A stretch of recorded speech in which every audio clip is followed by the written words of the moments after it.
Hey everyone, welcome back to Tech Solutions. In today's video, we will see how to make your Windows device run faster.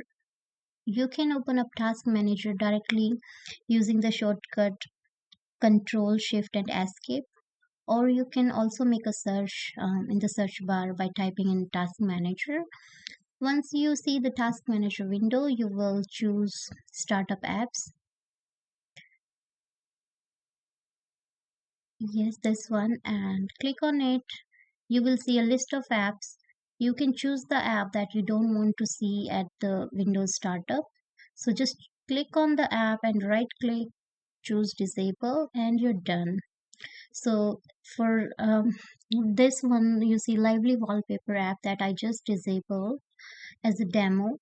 You can also look for another apps that you don't want at startup time, so you can right click on it and choose disable and do the same thing for all the apps you want. That's it. It will really make your device run faster. Thank you. See you guys in the next video. Bye now.